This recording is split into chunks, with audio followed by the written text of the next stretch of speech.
just want the microphone. Morning.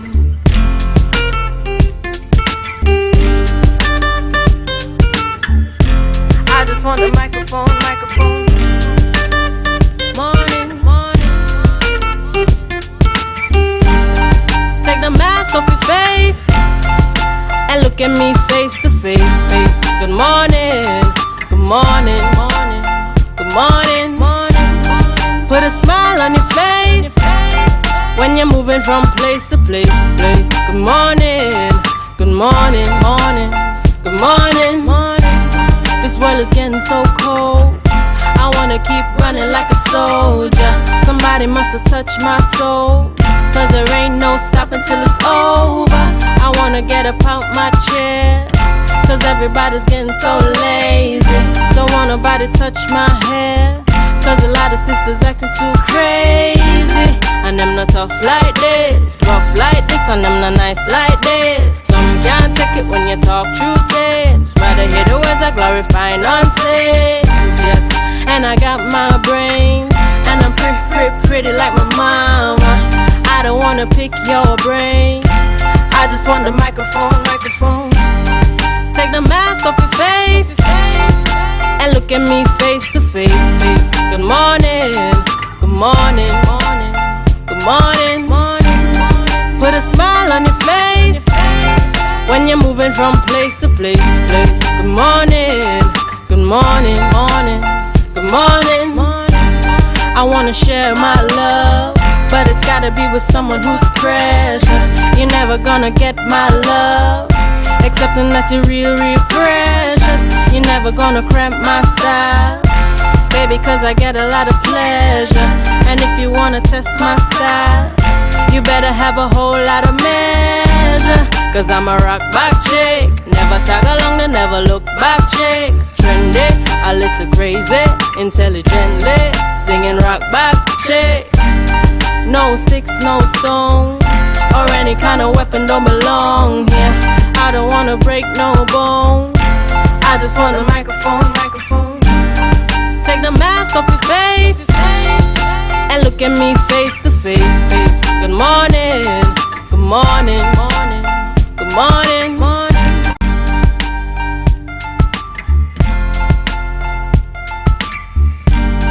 Put a smile on your face when you're moving from place to place. Good morning.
Put a smile on your face when you're moving from place to place.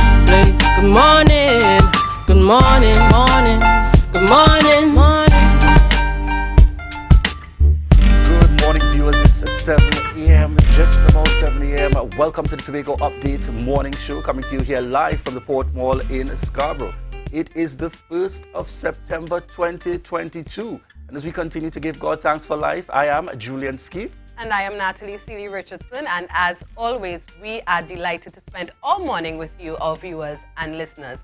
Julian, I think some people woke up this morning and they have not realized as yet that it's the 1st of September. Yes, yes, yes, because you know you're still in that kind of celebration mood. Oh yeah, I'm still wearing my Yes. red, white, and black. And what a beautiful celebration indeed. I know we're seeing some of the effects there, you know, on our background here this morning. Yes. The fireworks from last night. But let's look at the entire day of yesterday. Really a grand celebration of our 60th anniversary here in the Tobago space. And Julian, let me tell you, I was out all day. Yes, I took in all Scarborough had to offer yesterday from the very morning until late evening. Yeah, I think it was really a beautiful experience and a historic moment in many ways. And it started from very early in the morning with the parade that takes place there, you know, in Bacalet. Yes. And we certainly saw the opportunity there as we see the marching bands on screen. And we saw the opportunity, that historic arrival that many look forward to for the very first time of the presiding officer, Abby Taylor, and also, you know, the First Lady of Tobago, as I would say, Mrs. Tatiana Augustine. And then we had Chief Secretary Valley Augustine in terms of taking the salute and so on. And I'm certain historic in the sense that with the change of administration, this would have been their very first Independence Day parade. And in fact, the return for Trinidad and Tobago since 2019. Yes, you know, significant indeed. And I was I felt a sense of pride and joy seeing even persons from the armed forces, particularly when I had conversations with colleagues of mine, those in the army, one or two in the police force and so on. And they were saying, you know, they were so excited about going back onto parade, and it gave me that gentle reminder, you know, of how significant this is, particularly when you are in service, to be a part of this parade, really putting on an excellent display for the nation on Independence Day. And those who lined the streets, they were not disappointed. I noted, however, the parade seemed to leave the parade grounds a bit later than usual because you had a lot of people. I don't know if it's just the excitement of waiting to see, you know, the bands coming up from Bacalet down the highway. But they seemed to start off a bit late. However, we were not disappointed. You know, one of the main highlights, of course, one of the bands, you saw about 3 or 4 little, I would say, youths. You know, they couldn't be older than 10 years old, and they were doing their thing, Julian. And that was so impressive because this year I also got the opportunity to see the parade from a different perspective. Because prior to the pandemic, I would usually assist with hosting the parade. And let me take this opportunity to shout out from the Information Division. Well done. I watched my very own colleague, Keegan McCool. Well done in terms of the hosting yesterday for the Independence Day parade. And therefore, this, when my, you know, went out with the family and so on, and we were out in at the Codler Hall area, which was the first stop where they did the displays and so on. And I'm not lying to you, Natalie, there was a sense of excitement and joy, particularly for the fire service, when that water always a favorite, would have gone up in the air. Definitely. And there I was with the family with the umbrella, and my daughter is saying, "Move the umbrella, Daddy, man, I want to get the water." I said, "No problem, I'll push you forward for the water. I will hold my umbrella." Yeah, definitely one of the crowd favorites. Yes, and I want to shout out a team as well up there in the Codler Hall area, pioneers of Codler Hall. In fact, Natalie, yesterday for the lineup of the parade, they would have had their normal, you know, set up by the highway area there. Yes. And what was very impressive is providing drinks and so on. All the children and young people around. Pioneers of Codler Hall, shout outs to you. It wasn't just about a personal line, but it was an opportunity to make sure our children and young persons were really well taken care of. And though we can talk about the celebrations all morning, you know, we have to keep business running, and we go over to Candice Jackson, news in 90 seconds. All right, thank you, Julian and Natalie. I am Candice Jackson, and here is your news in 90 seconds for Thursday, 1st September 2022. Chief Secretary Valley Augustine called for introspection during his address to the nation on Independence Day. He urged citizens to consider what type of country they want to see after 60 years of independence. He also called on people to evaluate if Trinidad and Tobago is truly a country where all can feel independent in a way the founding fathers wanted it to be. Upon his observations, Chief Secretary believes that more needs to be done to ensure equity trumps elitism. He He reminded the nation that together it can achieve great and that citizens must remember that philosophy going forward. Meanwhile, Minority Leader Kelvin Morris believes that Trinidad and Tobago has achieved greatness during its 60 years as an independent nation. In a statement to mark the country's independence, Morris said that even though TNT is still a young nation, it has come far in its development. And even though it is a small country, the Minority Leader believes it made its mark globally in music, sports, academics, and many other areas. He heralded the country's diversity as one of its greatest strengths, as it demonstrates to the world what peace, love, and respect for one another of every creed and race means. And of course, nationally, in its independence address to the nation, Prime Minister Dr. Keith Rowley urged citizens of Trinidad and Tobago to stay the course. He said after 60 years, the nation has been able to rid itself of colonialism as it continues to develop its own identity. According to the Prime Minister, despite current challenges, Trinidad and Tobago will continue to grow if citizens remain committed. He urged Trinbagonians to draw inspiration from sportsmen and cultural icons who have left their mark on the world stage and have flown the national flag high. Meanwhile, he praised the nation's democratic freedom that allows people within the country to have its own political, religious, philosophical, divergent views without fear. And that was in news in 90 seconds. It is back to you, Natalie and Julian. Thank you very much there, Candice. And as we move straight on, we're heading into birthday celebrations this morning. Birthday celebrations. And in fact, we got to touch Independence birthdays coming forward. And we do have a lot lined up this morning, Julian. Our first celebrant we want to acknowledge is Brent Eastman. Happy birthday to you, Brent, from the Tobago Updates family. Birthday shout-outs to Sean Reynolds. Wishing Sean Reynolds a happy birthday this morning.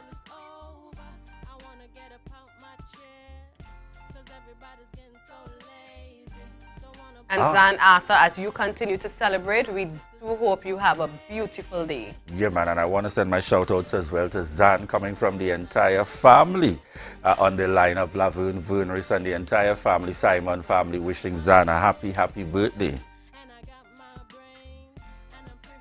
Troy Andrews, it's your time. It's your time, and I know those celebrations are spilling over. All right, want to wish you a happy, happy birthday. Troy Andrews, coming from the Tobago Updates family. And Dr. Chriselle, is it Chriselle? Oh, is yes, it Chriselle. So I got Jacob the name George. right. Dr. Chriselle Jacob George, we wish you a happy birthday coming from the Tobago Updates family, and continue to smile. Happy, happy birthday. And now we head over to birthday shout-outs to Simone Benoit. Wishing you a happy birthday, coming from the Tobago Updates family, Simone. No stranger to many of us right here in Tobago, Shelly-Ann Alexander John celebrates her birthday today, and we wish you a grand day. Sending birthday shout-outs as well to Shelly-Ann from the entire family. All right, and we have on screen with us now Kellyanne Wittstrom. Wishing you a happy, happy birthday, Kellyanne. And these next two photos are actually twins that I met in my time at Bishop's High School, Hanifa and Halima. Wishing you all a happy, happy birthday.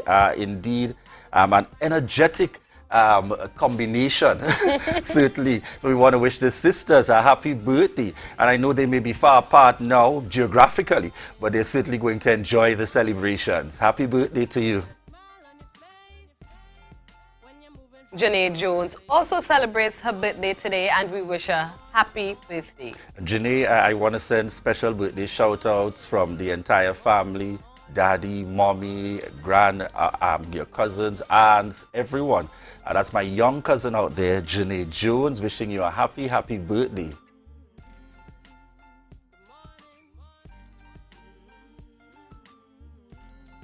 And this celebrant is Mr. Elvis Dennis. And the greeting is coming, or shout out is coming from his wife.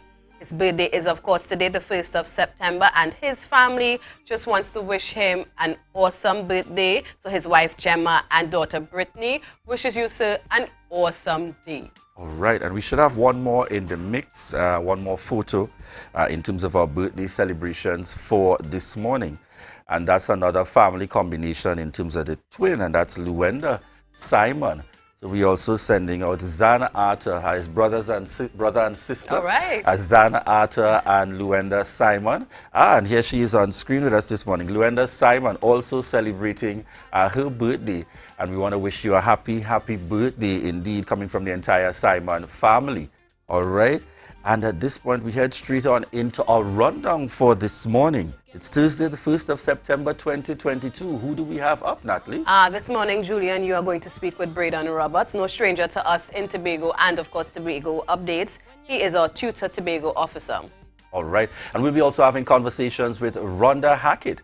And Rhonda is the representative and spokesperson of the Crown Point Peace movement on behalf of the residents of the Crown Point area. So we look forward to those updates regarding new details related to, the pending eviction that is scheduled to take place in the Crown Point area.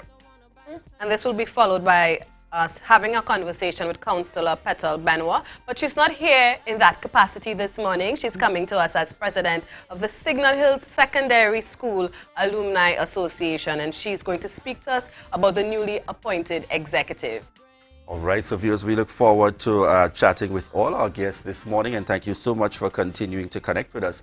Each and every one of you here continuing to choose and to select the Tobago Updates morning show. Thank you so much. And we want to also send a special thanks.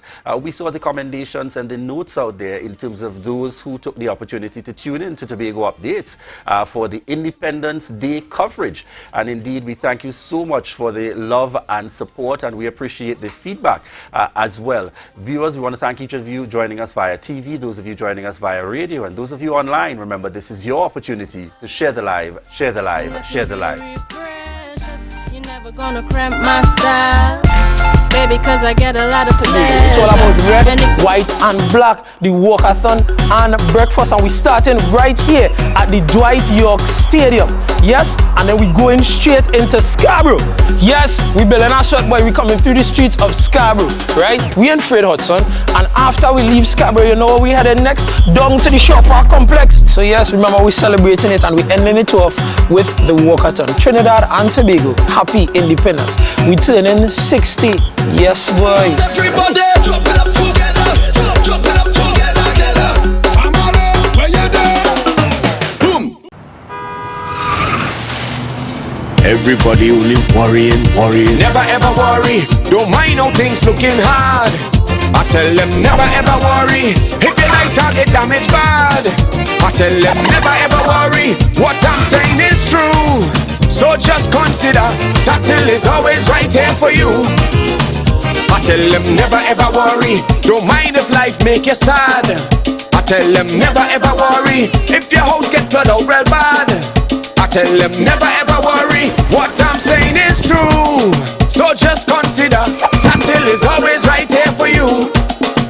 I tell them never ever worry. If sickness catch you off guard.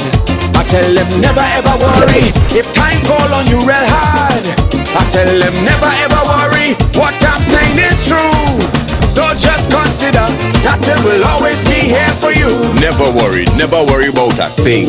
Tatil, where people are people. You know what I mean.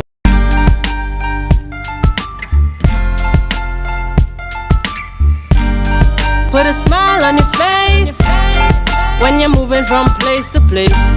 Good morning, good morning, morning, good morning. Good morning, viewers, and welcome back to the Tobago Updates morning show. It is 7:18 a.m.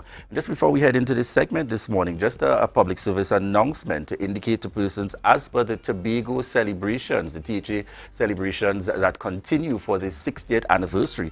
Today, Thursday the 1st, we would have rescheduled. So please note the rescheduling of the youth fishing tournament that was carded for the Castara Beach facility, and Conscious Castara that was also carded to take place up there at the beach facility today, both events are due to the challenges with regards to the blockage and you know, the work happening there on the north side. Both events have been rescheduled to next week, Thursday, which is Thursday, the 8th of September. So both events on the calendar for the 60th anniversary celebration here in Tobago, being hosted by the Tobago House of Assembly, carded for today, and as the Castara Youth Fishing Tournament, as well as Conscious Castara. Both events have been rescheduled to next week, Thursday. That's Thursday, the 8th of September. So please take note accordingly as we continue to ask persons to be very careful on the roadways. All right, and with us on set now this morning, we have Braden Roberts, Tutor Tobago Officer. Morning to you, sir. Good morning. It's always a pleasure to be on the program. Yes, thank you so much. Good morning to the viewers. All right, as we get started this morning, we diving into the conversation. We are at that point in the year where it is we speak to the very obvious, and it seems like it's so natural the conversation can almost automatically flow. The start of the new school term is scheduled for next Monday as far as our information tells us. What are your thoughts, your feelings, your concerns specific to the preparation and readiness? Are you totally satisfied, or do you have many concerns? I take a deep breath. We heading straight on in. I listened to some gospel this morning, so to make sure I keep me calm. But I took time to get significant rest during the July, August, observing what was not happening. A lot of things were just not happening. I realized around the 27th or the week prior, just the week prior, they started repairs on school. Now, we have had... the 27th of July or the 27th of August? No, just the other day. Good. Right. So, we have shoddy works being done over the years. Now, you are in opposition blaming a party for doing poor repairs, and they're doing the same thing. Now, what happens with poor repairs is because there's no one monitoring the job properly. When you offer contractors little, they cut costs. They do these rush work, especially when it's a week you have to work with. It's rush work that's going to be done by September, October. I hope when the rains come, we don't have to be closing school because they were leaking. When you have this rush work being done, what quality assurance are you going to get? Now, I've been getting calls all week, last week and this week. Principals concerned about the nothing that is happening in the school. Furniture hasn't gone away, you know. While they would have been there for the, I think it was May period, when they were talking about all the furniture and so on, it's a few furniture they gave to a few schools. A lot of schools still lacking furniture. There's a lot of derelict furniture still in schools harvesting termites. They're not doing the audits in these schools to know which a principal cannot just throw away furniture. So a lot of things that should be happening, just not happening. So, I mean, I know my job is cut out come September. I took time to get some rest. During the July-August period, would you have or would Tutor have taken the opportunity to raise some of these concerns with the division, as you mentioned, for what you were apparently not seeing, which you anticipated that you would be seeing in terms of some of the progress to be happening, and what was the status with the works? All right, so just to be clear, the secretary don't respond to Tutor. She don't respond to emails. She don't take phone calls. She's not taking WhatsApp messages. We had a meeting that was scheduled for June that was rescheduled to July, that the administrator and her team disrespectfully did not have come off, so that meeting just did not take place. A letter was written to them and copied to the secretary and the assistant secretary. Nothing was done about it. Now, Tutor is never, especially under my tenure, about fighting with persons. We have a common goal of increasing or improving the education offering in Tobago. So we bring the issues. I know we work on the table and so on to see how best we can have these things addressed, so that we don't have chaos come September. And when you disregard that aspect, and then you're all over celebrating all other stuff and not seeing about schools, what do you really expect from tutor or teachers when September comes? So it's very disappointing when it's two former teachers, you know. And they would have been at my back, not representing them enough with what they themselves are allowing to happen now. So it's very disheartening, and I'm grateful for the way I answered you when you asked me first what I think about these officers now coming in. They are new persons, and I must say I'm disappointed. I'm very disappointed at that. So what is anticipated then, or the way forward for TUTOR come Monday morning when your teachers are expected to report for duty in an effort to take up responsibility to continue to guide the nation's children at all levels? All right, so I will adjust Monday separately. However, I would have taken front. I wrote to USH about Scarborough Secondary School in June. They responded quickly. As they indicated, our concerns were legit concerns where Scarborough Secondary School was concerned.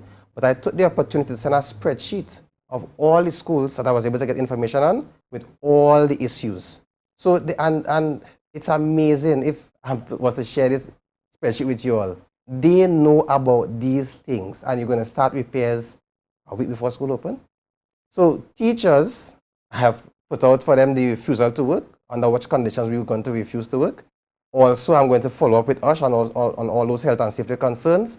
The unfortunate thing is we do not want disruptions in the education system.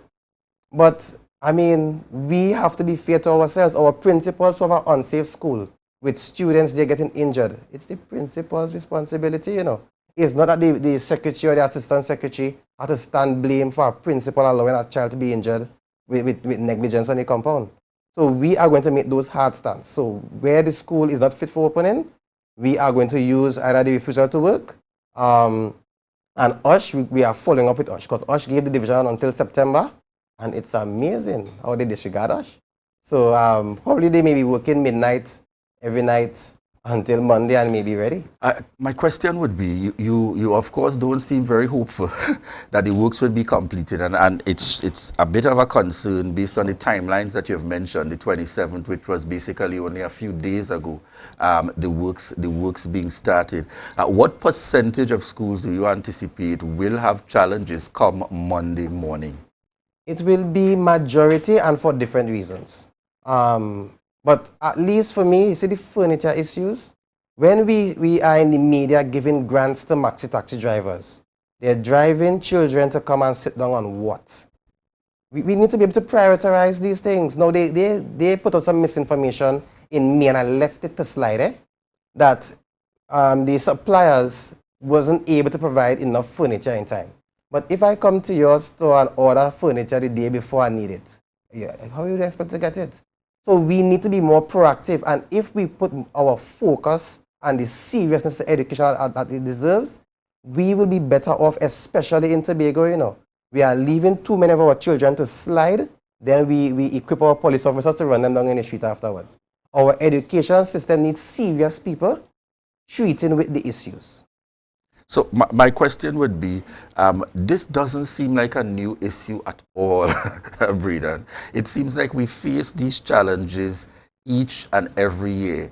What then is the fundamental solution for us to move in a different direction? Or what is it that there were issues with regards to funding that you are aware of, or nothing was communicated at all?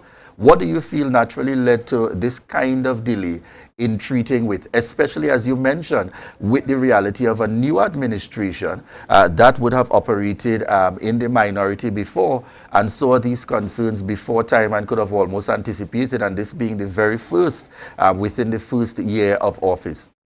Right, so I don't want, well, persons will have their opinion, but I am not going to say I am targeting the new administration.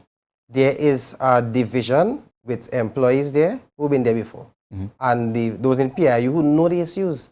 So the secretary and the assistant secretary coming in from the schools, knowing what is not happening, should be taken that foresight and putting things in place. So we were hoping, and I mean, after elections, I listened to the chief secretary and I was impressed. You know, I listened to some of the submissions and the plans of the secretary and the assistant secretary. But to see that nothing is happening is as if it's a show. So we give persons the impression that we're doing things. And there was a statement I would have given to media personnel. You see, the two parties, PNM and the PDP, they lie to us differently. PNM will tell you we're going to do it, and no, they aren't going to do it. PDP will tell you it's being done. And it's not happening. So there's a facade out there where persons are of the belief that schools are being taken care of when it's not happening. And I'm going to be very blunt moving forward because I'm very disappointed if you would realize. We have a system where a lot of our students are failing. And this is how we're operating. Cannot be. So I know you have indicated at the start of the interview the fact that the communication is not taking place as it should between tutor and the secretary. Have you also made attempts in terms of trying to meet out at this point with connecting with the chief secretary or any others to be able to advance the issues in relation to education? I have written the chief secretary 3 letters. None have been responded to. None. Reaching out to other persons, they seem to have the similar concern now. Seeing how this chief secretary operates, he's doing a lot. So being busy all the time may not allow you the opportunity to really take into account all the persons who are sending things to you. But that's where a secretariat and a team should be able to come in. But we have been writing. I have sent all the copies of these things to our national officers for them to reach out as well. I have also in verbal conversation with the assistant secretary because we relate pretty well still, you know. But there isn't anything happening. There isn't anything happening. So within the next 2 days, what then is the plan of tutor or your plan particularly given these concerns? Because the reality is whether the buck stops with the politician that is ultimately responsible for the division, the secretary and assistant secretary, by extension the chief secretary, the technical staff who are within the division with the responsibility to carry out and to execute, and tutor that continues to represent the teachers. At the end of the day, ultimately, any setbacks, the only persons fundamentally that are affected are our students. And I can tell you that no parent, even me, will not take lightly to that come Monday morning after an extended period. So my question would be, within the next 2 days, what are the plans of tutor in terms of really pushing and ensuring in some way, form or fashion that we are able to move forward in a progressive manner? We can only move forward in a progressive manner if we are invited to a table. If we are not invited to a table to be proactive, we have no opportunity than to be reactive. So you don't fix the schools, we don't have a fitting environment for our teachers, we would have to react to that. We come to meetings to be proactive. So we say, hey, we have some problems here, let us start putting measures in place to make this not be such a bad situation. Tutor can then go to the members to say, all right, the situation is bad now, but these are the plans in place. Let us hold our hand. But there is nothing happening. We're not having a conversation. So I go to the division almost every day. And those will be on more HR matters. But the bigger policy matters. Look, our contract teachers. Our secretary being one of the persons who led that fight for contract teachers. We can have a meeting to discuss how we're going to move forward with contract teachers. So when we are not able to be proactive, we'll have to react. And I am not going to say to our teachers, well, take wherever I get, go into the schools, sit down wherever chair they give to you. If it's uncomfortable, our children, we have to care for them, so we could suffer while our children benefit. A teacher who is not able to give up his or her best would not be able to have this child be at his or her best. So this notion of teachers not caring, or teachers should care about the students, they have to give. And we need to see about our teachers, especially in Tobago where we are taken for granted. So we would have to react. So Braden, my follow-up question in this situation is, this is where we are at ultimately. What are the greater projections for tutor in terms of correcting these issues? What does tutor see as a realistic time frame that will eventually bring us to that point? Right, so I don't hold grudge and malice and those things. There's a job to be done, right? So to me, the administrator and the team, we need to have a meeting. The secretary and her team, we need to have a meeting so we can be realistic with what we have now and see how we can work those things to move forward. When you have your plan in your corner, seeing things from your vantage point, and then come last minute to say to us to do this, when it does not fit into our reality, then you're going to have that kind of friction. And if I'm going to give an example, we had this July-August program for our students who didn't do so well. The Monday the program was supposed to start, they had to defer it to have a meeting to explain to us what the program really entailed. The teachers who are supposed to be teaching don't even know that they get selected yet. What content you're going to teach these children? So they have a lot of these bright, and if you look at the document, there's a nice thesis, you know? They do a lot of documenting, nice theory.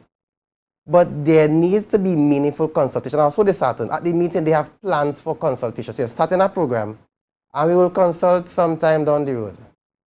It's amazing. It would appear from the last time we spoke to now that there has been a breakdown in terms of the relations that we anticipated, as you rightfully said, coming out from, in terms of individuals who would have been a part of the education system. What was the cause for that? Well, they say I'm a plain speaker, so if you can't control your emotions, when the tutor officer always they call up a particular issue and I can't deal with it, you take emotional decisions.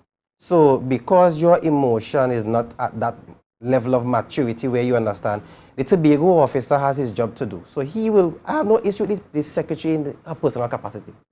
And definitely, Mr. Kerr, that's I will still say colleague. I have no personal thing with none of any of these persons. But when you have persons taking emotional reactions to the Tobago officer doing his job, and you want to shut down, because we had an administrator that was working pretty well. And they came in, and in a couple months, they removed her.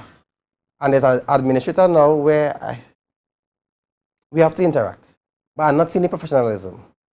And until they can put their emotions aside, the personal things, and let us deal with issues, I'm not seeing how we're going forward. A lot of the things falling down because the Tobago officer always has something to say. Yes, there are a lot of things out here, and I'll always have something to say when our members are not comfortable in their workplace. All right. Thank you very much there again, Braden Roberts, joining us on set this morning. And this is certainly a call, information coming forward from TUTOR, certainly a call for interaction from the administrator, assistant secretary, and secretary in the Division of Education, Research and Technology. TUTOR is calling you out, indicating that there is no proper communication, or in fact, TUTOR is even saying there's little to no communication happening. And therefore, this is a call this morning to ensure that this is dealt with over the next day or two, today and tomorrow, urgently, so that our students come Monday morning and not the ones feeling the effect and the impact of any breakdown in relations between TUTOR and the Tobago House of Assembly. All right, thank you very much, Braden Roberts, for joining us here on set this morning at the Tobago Updates Morning Show. Viewers, we want to thank you so much, each and every one of you continuing to connect with us here on set. I see with us this morning on set, Corinne, Joanne, Denisha, Ria, Didi, Solange, Vincent, Elijah in the mix, Maxine, Suzette, James Stewart, hey, my very own teacher out there, Aliyah, Andrea, all right, Jeanette also in the mix out there, Adriel, Ria, Kuki Melville. Thank you so much, each and every one of you, for the continued love and support here for the Tobago Updates Morning Show. Thank you so much for connecting with us. This is your opportunity to share the live, share the live, share the live. Tell us about your organization, institution, when established, organizational structure. What are your organization's cause, mission, objectives? Please provide us with your organization's website, email, or social media handle. Does your organization have a bank account with a financial institution in Tobago? If so, if you see or know about a crime, report a crime safely and anonymously. Call 800-TIPS. Help stop crime. You can play your part safely and anonymously. Report a crime. Earn a reward. Call 800-TIPS. Help stop crime. Be a hero. Champion. Fearless citizen. Be a crime stopper safely and anonymously. Call 800-TIPS. Help stop crime. Mamai Lakai Home Services. We specialize in cleaning of carpets and rugs, mattresses, living room and dining room sets, vehicle detailing, cleaning and sanitizing of homes and commercial spaces. We also do landscaping and tree cutting, pressure and power washing, floor care, fumigating and air purifying. You can also call us for professional painting services, babysitting and adult sitting. Call us now 333-4430 at Mamai Lakai Home Services. We take cleaning to another level.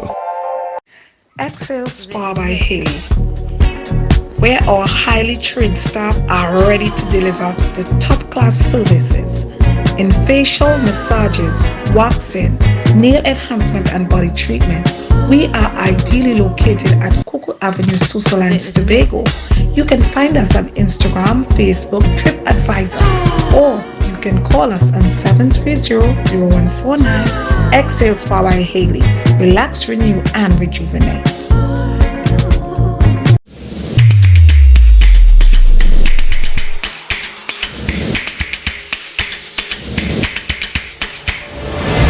Morning, good morning, put a smile on your Advertise with Tobago updates. Call 284-6597. If you have a small or large business, we can get your information in front of the masses. Reach our rapidly growing viewership on Facebook and YouTube. Promote your brand in Trinidad and the Caribbean through M&E TV Now and Gayel. Yes, we can build unique ads for your business. Call now 284-6597 and advertise with us.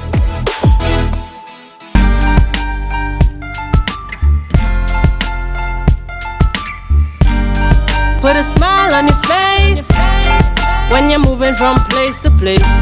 Good morning, good morning, good morning. Welcome back, viewers and listeners. I am Natalie C.D. Richardson, and I'm so happy that you have stayed with us thus far. Joining me on set this morning is Rhonda Hackett, the spokesperson of the Crown Point residents, and we are going to be talking about new eviction dates. Now, many of you who have been following the news, you are quite aware of the unfortunate incident one family experienced recently. We have been following all the updates concerning the airport expansion and the displacement of many of the community members there. So let me just wish you a very Tobago updates. Good morning, Rhonda.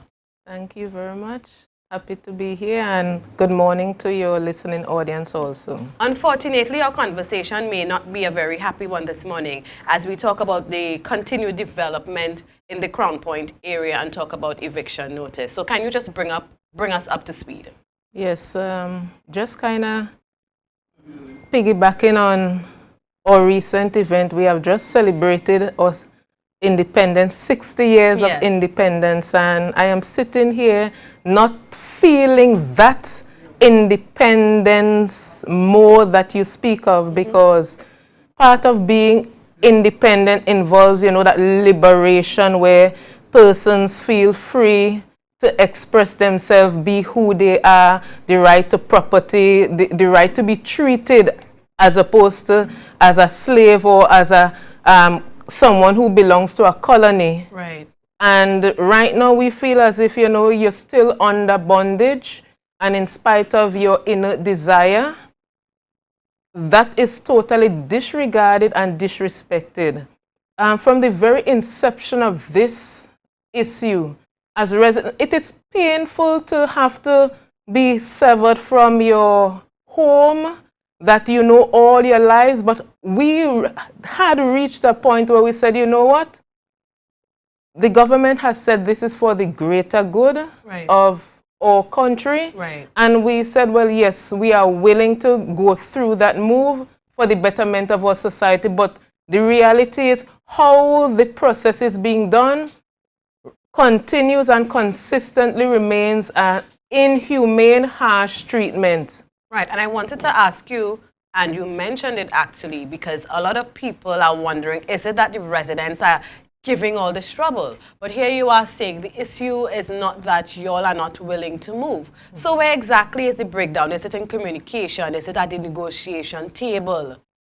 What's really causing all of this, in your perspective? In my perspective, I will say that summing the entire experience and processes, the government is unwilling to do good on the part of its citizens. Okay.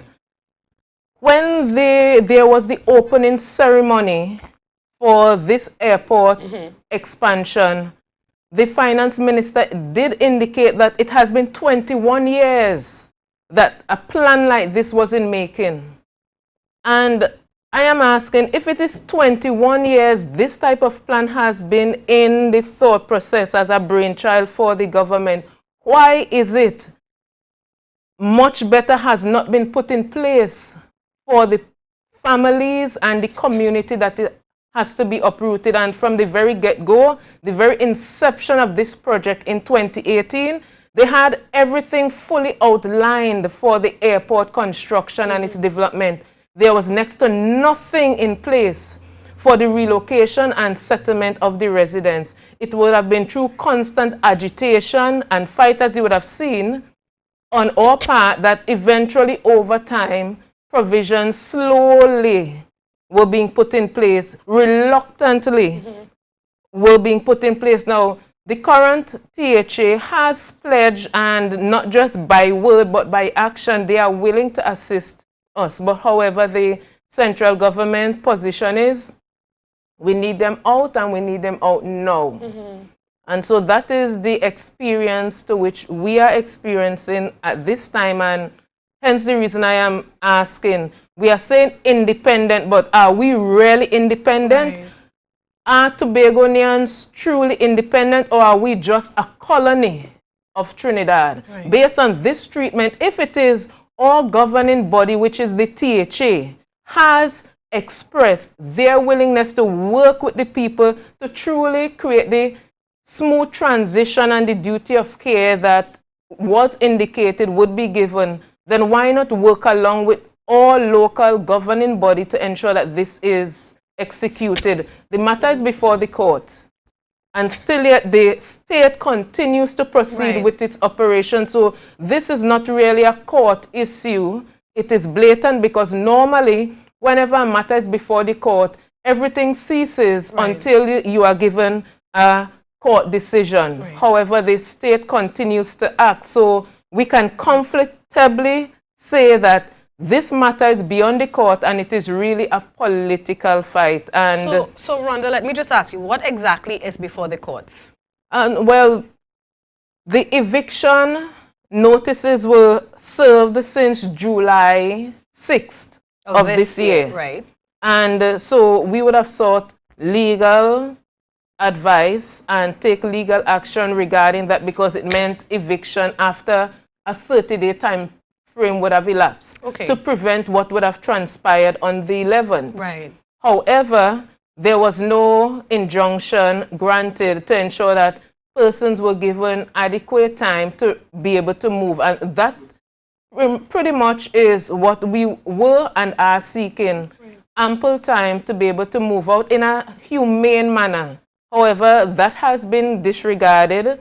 The only thing that can withhold the state from evicting persons would be an injunction. So as it is right now, there is no injunction granted. And I would like to harp on that point for all of our listening audience to be clear where that is concerned. The only thing that could prevent that eviction on the 11th would have been an injunction. There was no injunction granted. There was no stay of the court on the matter either. So then, if no injunction was granted or stay, then what stopped it if that is the only thing that could stop it? I would like our listening audience to know that that was the doing and working of Almighty God. God is all-powerful, and there is nothing that God cannot do. And so even with the residents who continue to face this struggle, I tell them, trust in God and believe in His power. God is a God of justice, and the actions that are being meted out is injustice. And so while He may not answer us in our time or in our way, I know that He will ensure that justice is served. So the matter before the court is to treat with the eviction and the desire for more time so that persons can be moved in a humane manner. And I think that's a fair request. I mean, no matter, people may say the public is not aware of all the doings behind the scenes. I mean, to be fair, it seems quite logical as well. If you have a group of people who are being displaced, you are taking away their communities, their homes from them, so many memories, etc. Allowing them, and because they are willing to move, allowing them that time to put things in place for movement, it seems only fair. But I'm no legal expert. I'm not on any particular side, but just in terms of what we know as a general public, the process seems quite unfair. And let me ask you, how many families are being displaced or impacted by this current eviction notice? It will be 7 families. 7 families. Outside of this specific area, Yes. there are also an additional about 11 families again. Later on, you will hear another phase of residents to be affected again, but as it is right now, it will be this 7 group of families. And the recent family that made headlines, you know, when I was listening to the report, it was quite instructive when the matriarch of the home, if I can call her that, said, we are willing, I can build in the morning. You know, it's not a matter of that I don't want to move, but the requisite, the approvals, the requirements, the spin around she's getting, it's not in place. And I am thinking, but how difficult can this be if you're talking about the government who is in charge of all these state entities? Call your people together and coordinate. This is a special situation, and we can't have these people just out there on their own fighting, because we all know the red tape, the bureaucracy, all that we go through when we have to deal with a lot of state agencies. So somebody needs to get involved. It's not a rocket scientist thing to figure out. There's no need to reinvent the wheel. Right. This thing has been done before. Right. It was done when the Claude Noel Highway was being built. A separate community was created. Persons were adequately compensated. And so you didn't hear anything of that.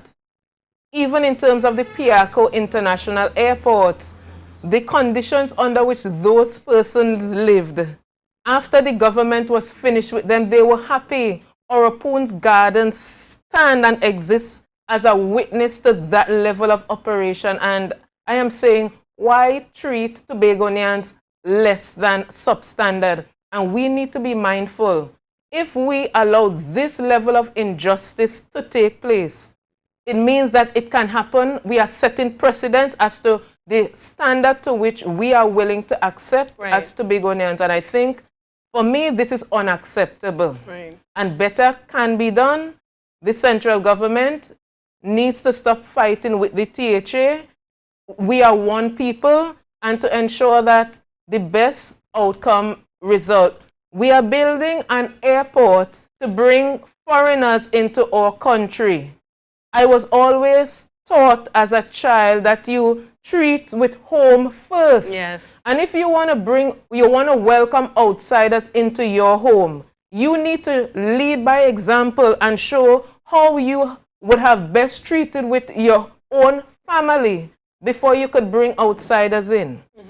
And, you know, many of our Trinidad counterparts, when Tobagonians speak about independence, they take offense. But I think you really don't understand what Tobagonians go through unless you walk in their shoes. I mean, the simple thing as getting to Trinidad can be so difficult, whereas on the reverse end, many Trinidadians, and nothing is wrong with that, maybe visiting us for holidays and might be more flexible with their dates. When you are in Tobago and you have a doctor's appointment because a specialist is not available here, when you need to go to Trinidad because you have some document to sign that the headquarters of some bank is saying, no, you need to come to Port of Spain to sign it, and you have no flights or no sailings, it's really a challenge. And it's not about Tobagonians not liking Trinidad. It's not about we want to do our own thing, leave we alone, but really feeling as though we matter. It's about some big sister out there taking care of us and understanding where we are coming from. You know, Rhonda, this is really an unfortunate situation that the residents have to go through. You keep vocalizing, you keep representing them, and I think you're doing an excellent job in keeping us, the public, informed and updated in terms of your challenges. And to those who out there who have the influence, who have the power, please hear the cries of these residents. No one is saying, like other communities, we're not moving. They are ready and willing. They are able to. But families are involved. Let's do the process the right way. You know, just before we wrap up, Rhonda, I don't know if you have any other news you would want to share or just make an appeal one more time. Yes, so we know that they have served persons' eviction notices to be out by the 15th. And so it therefore means that come on the 16th, there's the expectation, once the government does not operate in good faith and goodwill to its citizen, they will seek to have another eviction and demolition of person structure. I am appealing to our government through the powers of Almighty God, because we are supposed to do good by our citizenry. And I'm asking them that they would consider their citizens and allow them to be treated in a humane manner. The time that is being asked for, it's not luxury time, it is not unrealistic, and I know that better can be done. And so I am praying and asking that that would be the eventuality, and the outcome of this entire process will be one where we don't have a lose-lose, right, but it will be a win-win. So to the residents who are affected, I would continue to encourage you to keep faith. This race is not for the swiftest, but for those who endure. Keep trusting in God, and He will see you through. Thank you so much for taking time to chat with us. We just celebrated 60 years. Let's do right by our citizens of Trinidad and Tobago. So viewers and listeners, now is the time for you to share the live, share the live, share the live, and we'll be right back.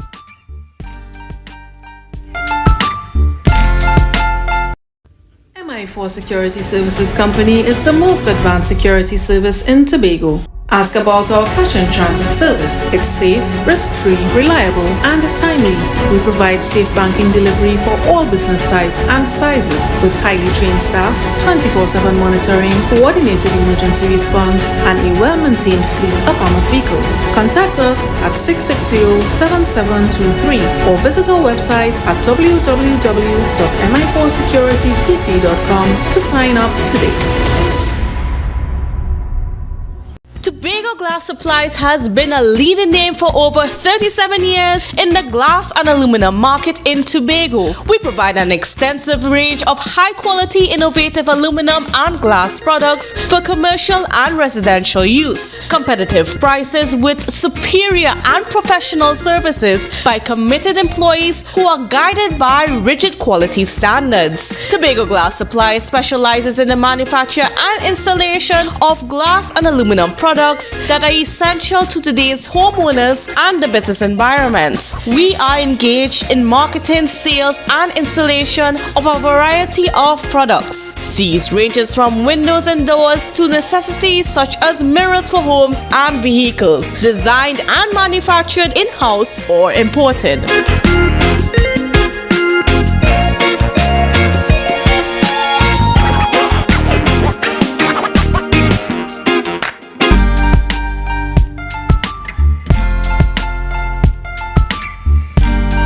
Put a smile on your face when you're moving from place to place. Good morning, good morning, morning, good morning, morning.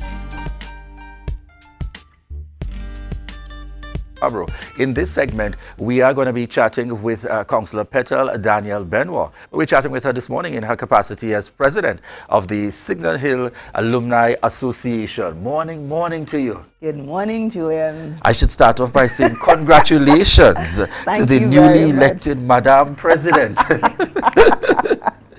Thank you, Julian. So we're going to get started immediately, and I want to get the ball rolling by indicating to us, give us an idea of the rollout of the new members who were elected, the members of the new executive. Okay, excellent. So first, I want to thank you for the opportunity to come to speak in relation to the Signal Hill Alumni Association. I also want to say happy independence because we celebrated 60 yesterday. And in terms of members of the executive, so we have Mr. Kerry Walcott. Everybody knows Kerry Walcott. He's the vice president.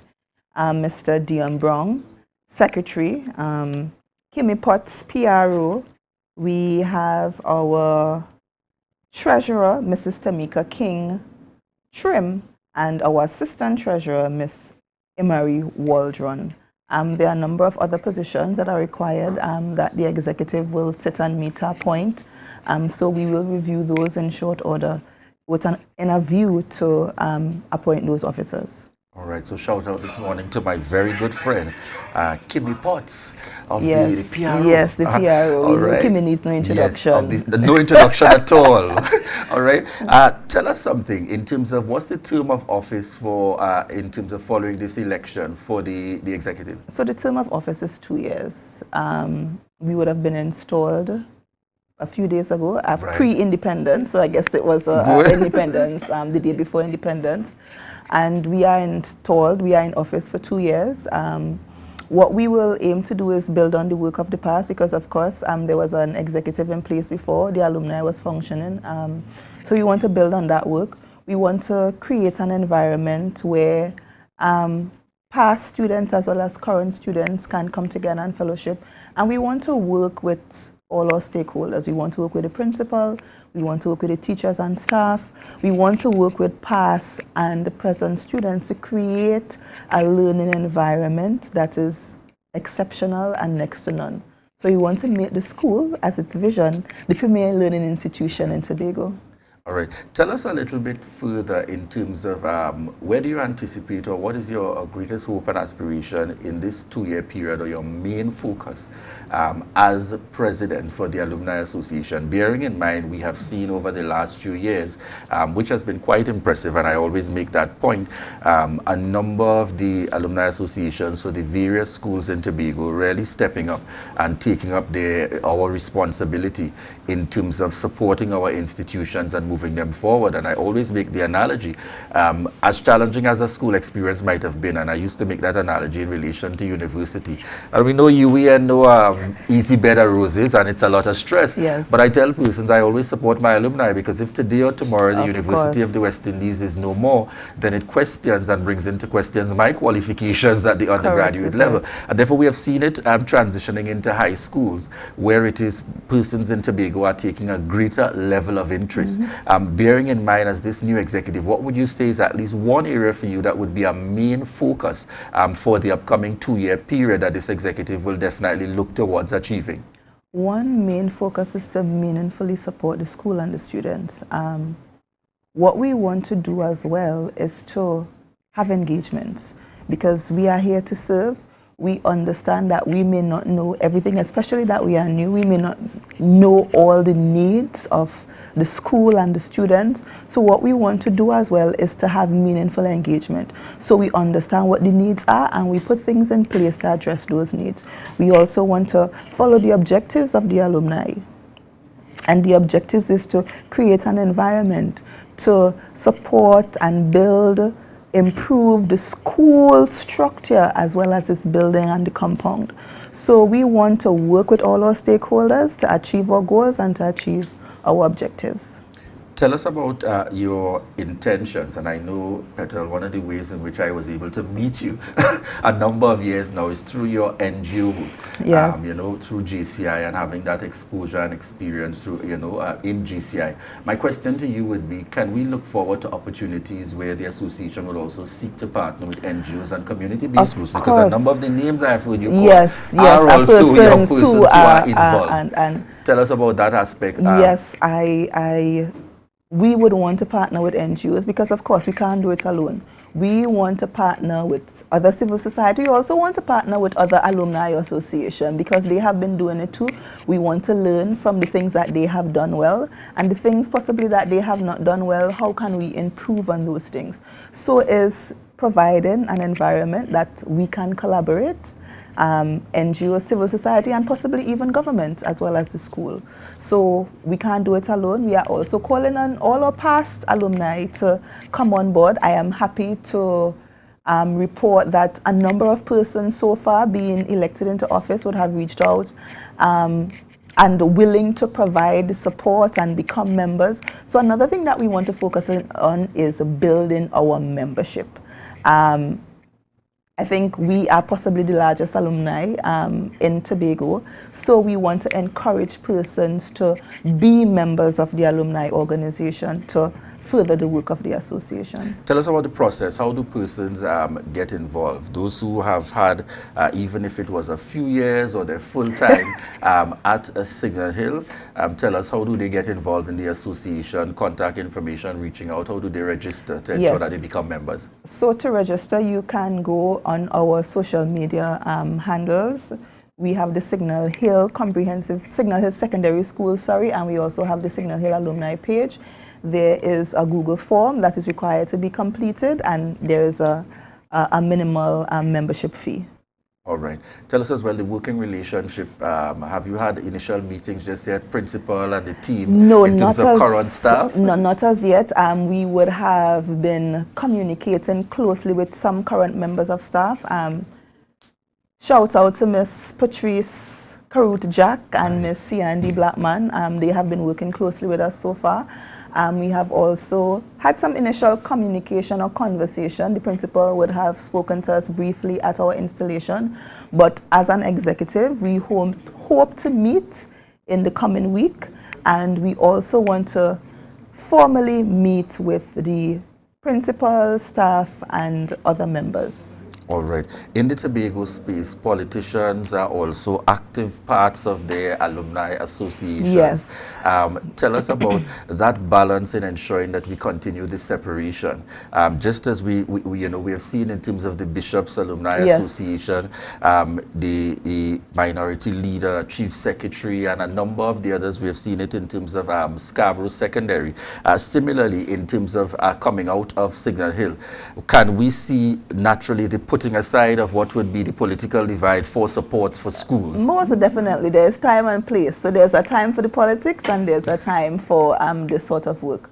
And for me, of course, the alumni is non-partisan, so we embrace all. And as a member of Junior Chamber International, which is also a organization that is non-partisan, you would have had to separate your political from your NGO work. And I think I would have been able to do that successfully over my time being in leadership as well as a member. So I don't see it as any difficult feat to continue to do that at this time. All right. And we've seen over the years, Scarborough Secondary would capture the flag.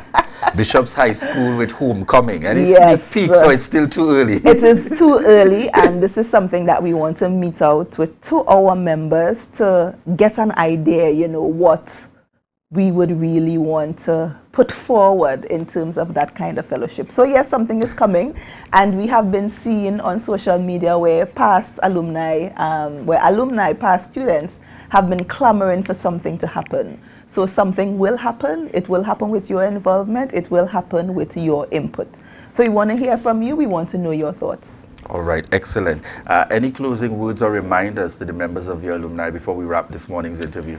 First, I want to thank the entire executive, one, for accepting the responsibility to serve each and every member. It's a number of persons with varying skills, expertise, experience that are willing and able to serve.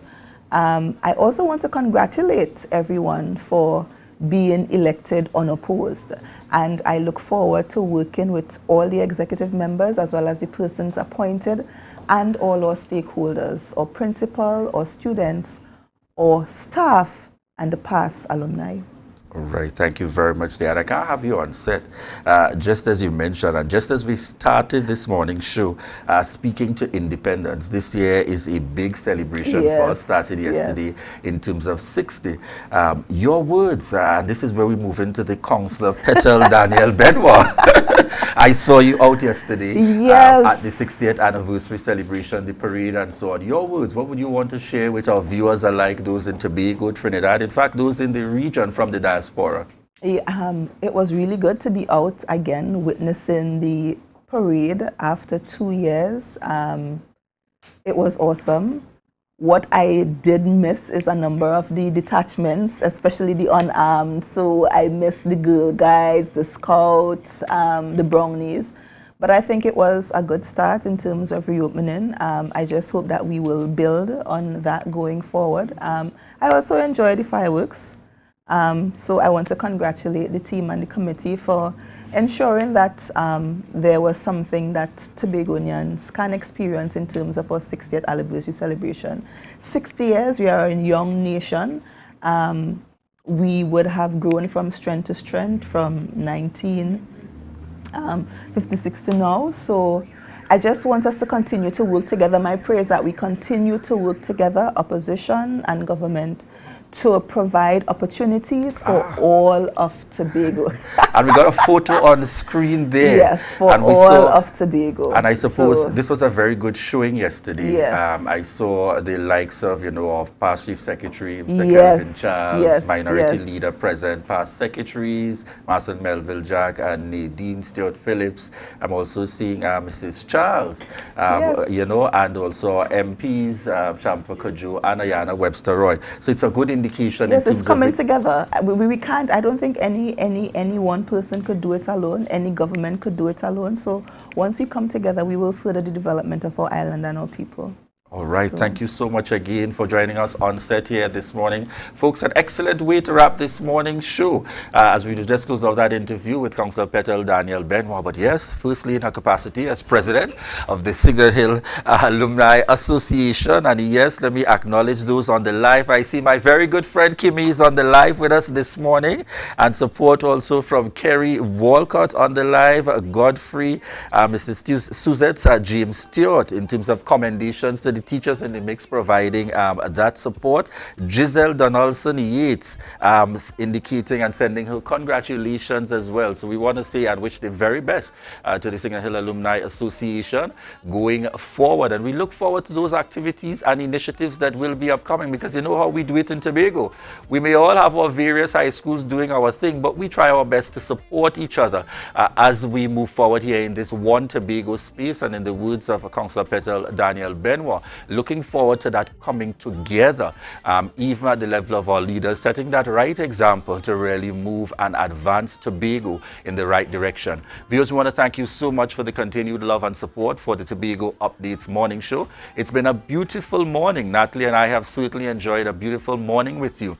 Ria Richardson, George, it's the start of September.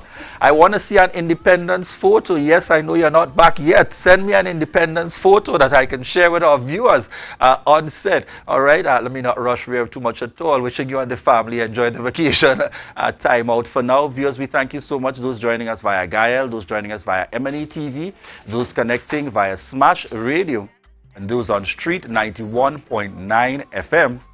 And to each and every one of you joining us on social media. Remember, this is the end of the Tobago Updates morning show, but stay tuned because we head straight on over to GMT with Candice. Bye-bye for now, folks. Wake up and hear me neighbor, 60,000 people strong, and the vibes is never wrong. We are beauty, we are power, we are people in the sun. The best place to stay in Tobago is at Thorns Place, with rates starting as low as 200 TT. Call or WhatsApp 745-7306 or 682-8676. We are located uptown Scarborough, 5 minutes away from the port. Remember, at Thorns Place, our aim is to make your stay safe and affordable. The Street 919 FM and the Tobago Updates presents the Tobago Updates morning show live simulcast on the Street 919 FM. Start your day with all the information you want and need with the simulcast of the Tobago Updates morning show live Mondays to Fridays from 7 a.m. on the Street 919 FM, the official station that defends the nation. You can now get whatever you need whenever you need it anywhere in Tobago with Tobago. Your meals, medication, groceries, and shopping all delivered directly to you. No more hassle, no more stress. Get the Tobago app today on Google Play or Apple App Store. That's TAPPOGO, and let us deliver to you. Check our website at www.tapogo.app or call the experts at 494-TOGO and 484-4746. Tobago. Relax. We will get it to you. Tobago's at your service. Yeah.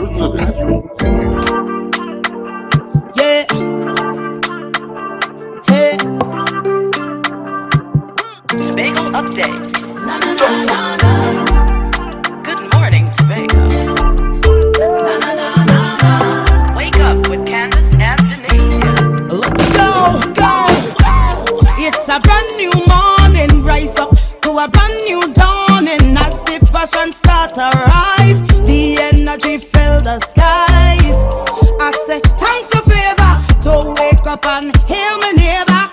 60,000 people strong, and the vibes is never wrong. We Welcome to Good Morning Tobago on Tobago Updates, your source for current affairs in Tobago, Trinidad, and the region. With the perfect conversations to complement your morning routine, I am Candace Jackson, and let's get started with the news in 90 seconds.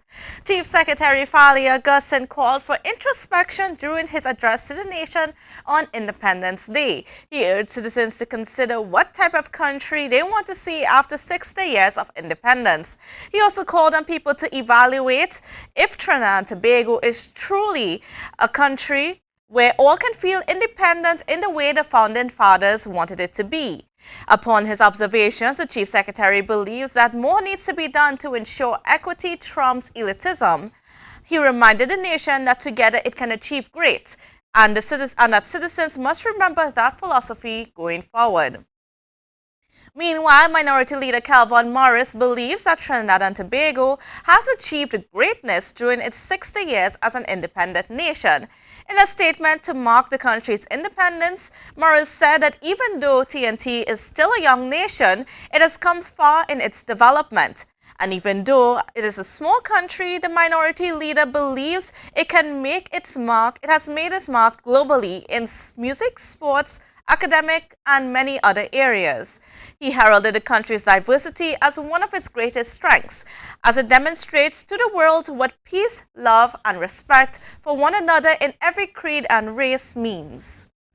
And nationally, in his independence address to the nation, Prime Minister Dr. Keith Rowley urged citizens of Trinidad and Tobago to stay the course. He said after 60 years, the nation has been able to rid itself of colonialism as it continues to develop its own identity. According to the Prime Minister, despite challenges, Trinidad and Tobago will continue to grow if citizens remain committed. He urged Trinbagonians to draw inspiration from sportsmen and cultural icons who have left their mark on the world stage and have flown the national flag high. Meanwhile, he praised the nation's democratic freedom that allows all people within the country to have political, religious, and philosophical divergent views without fear. And that was your news in 90 seconds. And of course, we are coming off celebrating our 60 years of independence. I really hope you all had a wonderful time celebration, taking in the activities, whether it's just, going out to the parade yesterday, seeing the fireworks, the street processions, all the cultural displays that were on yesterday. It was truly a wonderful day, truly a wonderful way in which we can celebrate being Trinidad and Tobago. And I know a lot of people are concerned because, there's still some things that are not right within our society, with our governance, with just the way that we do things. But, despite what work needs to be done, we need to continue to celebrate who we are as a people and appreciate who we are. And while we continue to work on those things, because it's always going to be an ongoing process, and there's always going to be things that we can improve on, but we must never give up on ourselves and never give up on us just being Trinidad and Tobago. All right, so now we have a lot on for this morning. Now, first of all, we are going to be talking with the president of the Trinidad and Tobago Scrap Iron Dealers Association, Mr. Alan Ferguson. Now, if you've been following those stories, you would have known that over the past week, the scrap iron dealers have been engaged in a lot of protests in Trinidad over the 6-month ban on the export of metals from TNT. So, Mr. Ferguson, good morning and welcome to you. How are you doing, sir? I'm doing fine, man. Good morning to you and your viewers and your listeners on the radio and whatever. Thank you for having me this morning. All right, awesome to have you. Now, I know you guys took a break for the last couple of days, and I am assuming here that it's in respect of independence that you guys took a break from your protests, but it is continuing. Yes, it will be continuing tomorrow. We will be having a motorcade. This motorcade will be starting at the boat chancery in Caroni. It will be going up to the Grand Bazaar in interchange. We will turn right up the highway, and then we will turn left into Center of Excellence. Then we will turn left again to the Eastern Main Road. We will go down to Tunapuna, Crep. Then we go to Sawa, straight to Port of Spain on the Eastern Main Road. Then we will go on Rising Road, straight over by Povadren, straight into around the Savannah. We will make a wrong around the Savannah, and then we will our motorcade will end as we make the wrongs around the Savannah. And of course, these protests are against the government's move to ban metals for the next 6 months. It's already in process. It's already in train, which means that even if you guys collect the scrap metals right now, you can't do anything about it because you can't export it and you can't gain revenue. And these protests are as a result of that. Now, what are there any conversations happening? Are the protests effective? Well, since the government shut down the industry, we had no word with them, and that is where we trying to let the government know this is about Trinidad and Tobago. This is not about we fighting y'all or y'all fighting us. The whole situation is that thousands of people is out of a work. We know that this will cause a lot of problems. So we are, as the executive of the association, is working very hard to try to push the government to open back up this industry, because we know they could fix this without even shutting down the whole industry. This industry is an industry that meet the poor people, reach the money, reach the poor people. This industry is one of the industry that we know could do a lot good for Trinidad and Tobago. It could cost it will cost the government no money at all, because the amount of people would apply for public assistance if our industry is down. You know that it will cost the government money if they keep the industry closed. But if they keep the industry open, where now a lot of poor people will have the work continue, and we as an industry, we know that we're doing a lot good for Trinidad and Tobago. Do not think that we have a little problems, but you name one industry that working nice and working honky-dory in Trinidad and Tobago. If you look at how much problems we have in Trinidad and Tobago. We have problems from up, from on top, from politicians. We have problems with corruption. We have problems from WASA, T&Tech. We have problems with the police. We have problems with the prison. We have problems, you name it. Look, even stealing of vehicles. People robbing, going in people's house, going in people invasion, robbing the family. We have a lot of crime taking place in this country. And you will look at it now and say, listen to me, let us take away these poor people work for 6 months. This is totally on a situation that you will say, we cannot accept this kind of thing. So we just asking the government, please open back our industry. We will work with y'all. We will sit down and work with y'all to make sure that this industry be proper, organized, good, as we have been doing from since 2011, working with government come, government go. And I am saying today, Mr. Prime Minister, we is not against you, and I don't want you to be against us, because you represent us as our Prime Minister too. You represent us as each and everybody in Trinidad and Tobago. These are the people that put you all in power. These are the people that you're working for. And we are saying, please open back our industry, please. All right, and Mrs. Ferguson, one of the things that you have said is, at least one of the compromises that your association has been willing to make, is that if the industry is open, you're saying that it doesn't have to be even, the ban has to be, you could have a ban on the export of copper, because of course that has been the concern, one of the concerns, that's the reason why the government instituted this ban, the theft of copper from the telecommunication cables. And you guys put forward that proposal, have the ban on copper, the export of copper, and work towards formalizing and reforming the industry. So I just want you to explain that position a little bit more so that the public understands that what lengths you guys are willing to go to work with the government. Well, you see, when we recognize this problem was going to take place, and we know because we have the experience in this industry. So we had recommended to the government months ago, please let us shut down the copper export for 2 to 3 months whilst we work with them to straighten out the problems, whilst they fix the scanner and the port, whilst we organize people to work with the yards that exporting the copper, because it's not all the yards in Trinidad exporting copper out of Trinidad, just a few yards. So we know that this is something could regulate and able to fix. We know that, so that's why we recommend that you shut down the copper alone, not the whole industry. When you shut down a whole industry, you put everybody out of work, and the copper would not interfere with the people who working in this industry as they do now. So we understand that. So we recommend that we will work as an industry to able to pull our industry together back. And we know, because let me tell you, this industry shut down 2 times. Just for the same thing, 2 times for the same thing. Another right? concern you guys had is that you said that 48% of all the containers that are exported are scrap metals.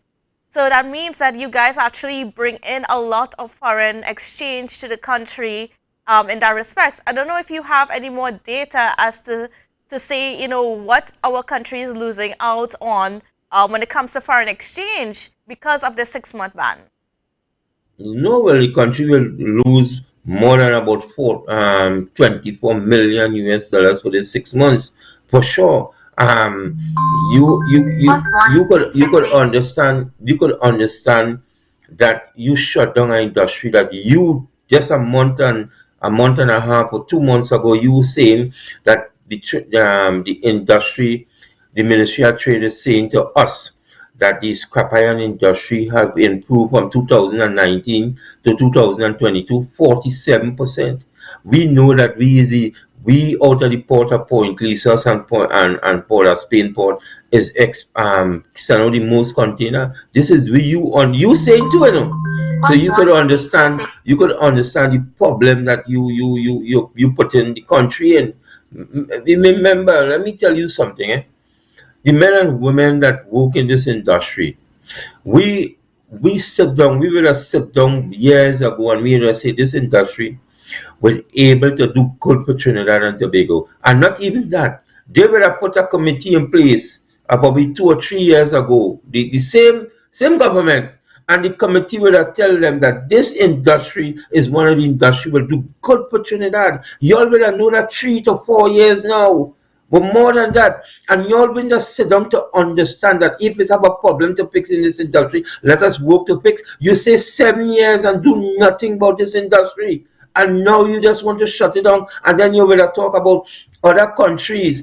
This industry is an industry that have a parliament, that have an act from since 1904. We had done already start to amend things that govern this industry. So it wasn't a bit hard for them to sit down and work on the tip and all these other things, not to shut down the whole industry. So we would have been working with them since 2011, Government come, government go. We will be working with them. The problem that we have now is the same problem we have in 2011. And we had worked with the government at that time, which is the UNC government. And you see, we were able to bring down the crime. Because the people at that time and the authority, the police and all, would want to work with us, would work with us, and they were able to bring back down the thing to a level that they didn't have all the stealing. But I don't know what went on. I don't know why they didn't work with us, or they didn't want us to shut it down because they have intention of somebody taking over this industry. I don't know. It's alleged that we understand that somebody want to take over this industry, and we are saying that cannot happen. They're wasting the time. They're only setting up themselves. And I think that the government only look at what all they do, only think what all they do. The people is saying in this industry, we were ready to work with y'all to make this industry a better industry for Trinidad. It's not about you fighting with us and we fighting with you. It's about we making this country better. The country have a lot of ills. The ills is not in the scrap industry. The ills is murders. The ills is drugs. The murders is in the hospital. The ill is in the prison. The ill is in the police. Because look at people putting on clothes as being police and going in people's place and robbing them. We have a lot of ills. On that point, though, I also want to, I want to ask you, because since the industry has been shut down, have you guys been able to access any grants and so on, especially for your workers that are on the lower level of the spectrum? Have they been able to access any assistance over the next 6 months? Has there anything been put in place for them? That is what they had in the papers is Mama Guy, because let me explain, they have nothing special for our members, nothing special for our workers. What they do, they say that they have the public assistance is for everybody, and you have to go and apply. And when you apply, you just have to wait 3 to 6 months to able to get that. Listen to me. If I take away them work, why take away? Let me just use this reference. The media. If the government say, because it have media person where be printing wrong stories and doing different things, and the government come tomorrow and say, listen to me, I want to shut down the media for 6 months. If the media will just stay silent and don't do nothing, we have to understand that Trinidad and Tobago, we need to be one another keeper. Stop only focusing on the wrong. The wrong is the whole country doing wrong. And if we study to fix things and slow study to be haters as one another and try to correct the wrong in this country, a lot of people will understand. Listen to me. We will have a better country. But you know what we will be? Because we belong to this party, and we belong to this party, we only interested in hating one another. And that cannot work for a country like this. So that is why we asking people to have a good understanding of what take place. This is not about we alone. This is about the whole country have a problem. This industry is not the only industry facing problems. This same government come into power and claim that it have a lot of contractors in corruption, and this one in corruption and that one, and the same set of people working still. So we have to understand the problem that we have in this country is not about the scrap industry alone. The problem is right or wrong. But instead of we say, let me work to fix it. We have a problem in this country. You shut down an industry where most of the people that work in the industry is poor people. Why you do this something like that? And you expect me now to tell people, listen to me, hey, all you do not protest, do not do nothing, don't do nothing.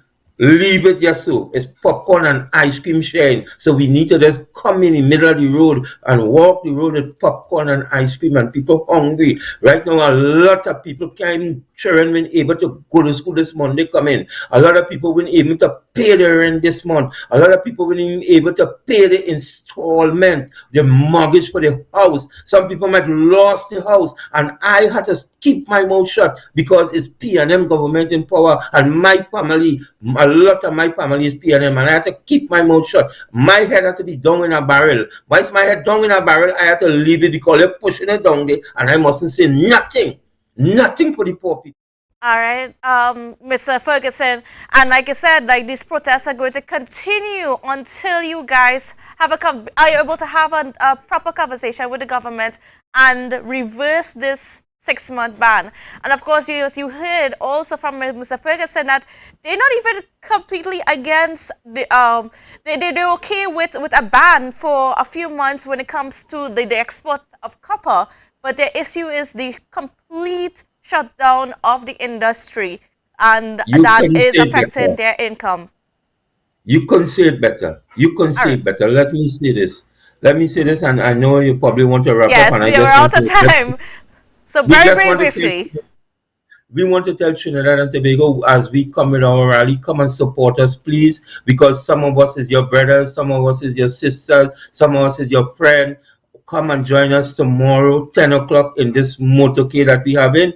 And this motorcade is a peaceful motorcade. I ask everybody who come into this motorcade, please let us stay away from the drinking. Let us stay away from the party mood. This is something sad. This is nothing happy. So we can't celebrate. We have to operate like we sad. Forget you drinking, forget it because it might lead us into problem if we drink. And I want to thank your station and then thank you for having me here this morning.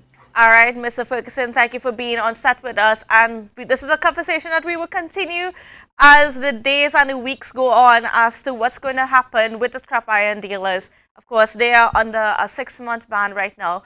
But that's where we're going to have it to leave this conversation, but not the show. We have a lot more coming up for you after the break, so please don't go anywhere. It's a different type of thing down there. Man, we party till we drop down there. With a lot of pretty girls down there. Down in Tobago.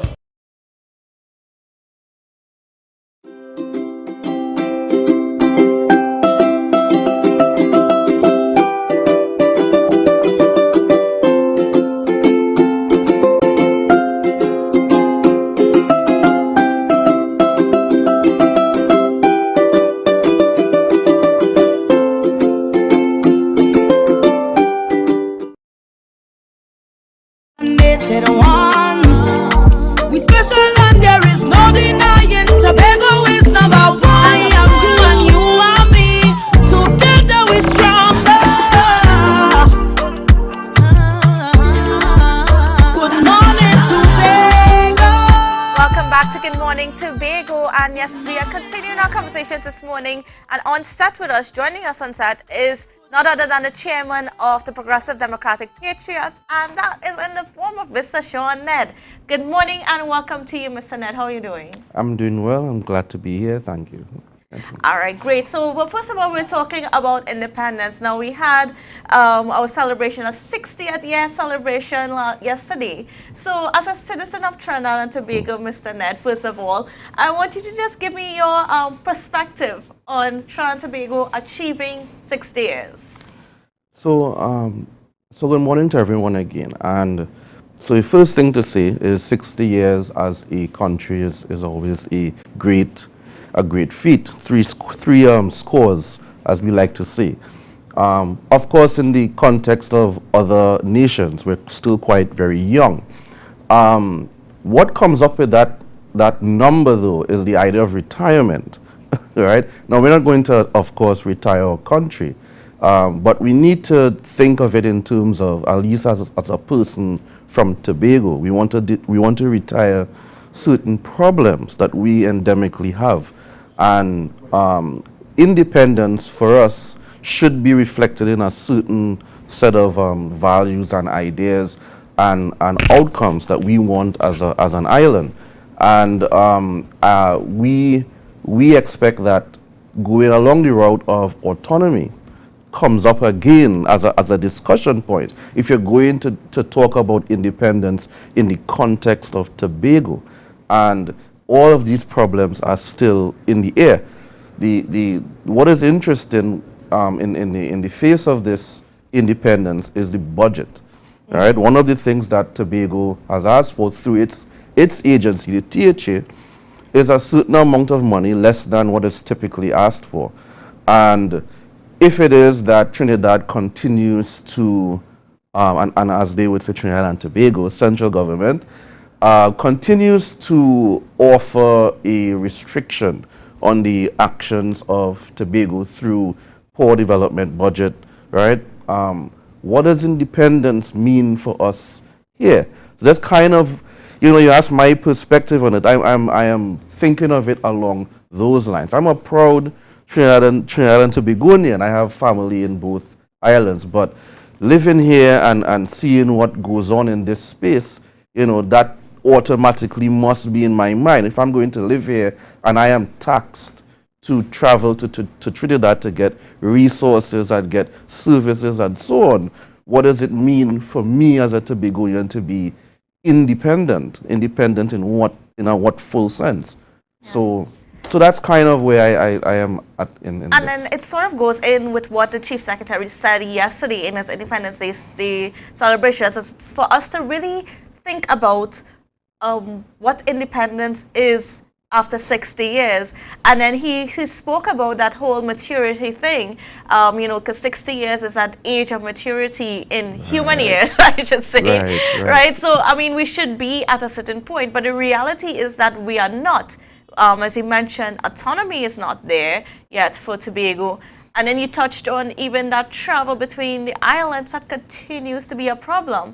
And I mean, and I do want to talk about that travel a little bit because, I mean, as part of our constitutional rights, we should have that freedom of travel between the islands. But yet, it seems as though we're denied that by one of our state agencies on the air bridge. Yeah, so that discussion about the sea bridge and air bridge, right, is an ongoing one from inception to now. We are a ward and we have to operate under the guidance and directive of the central government. But it has been confusing. So an example of what I mean is we had the barge that would have come, right? We had the those vessels around that time. Yes. And the person that was front and center wasn't the the division line secretary. It was the minister for transportation in Trinidad. So it's confusing to us to see that and then say we are in control of this issue. But what do we do going forward, right? What we would like to see is this actually become a ferry service. Because that's really what this is. If you are a Tobagonian and you need to travel to Trinidad for key service and key products, right? You're being taxed to pay an airfare. So then for a local, you really need to bring that to near zero. This actually needs to be a cost fully. I don't think this discussion has really been brought up in the larger space. Should the air bridge and sea bridge be free for Tobagonians and Trinidadians so that there's freedom of motion, so that we stop the consideration of if I talk to a hotelier, they will tell me, oh, we have people interested, but they don't have enough flights to get here. So then you can't have, on one hand, these concerns, you don't have enough money to do X, Y, and Z. But when you have the private entities who can aid in this matter not getting access to the service, then what's the point?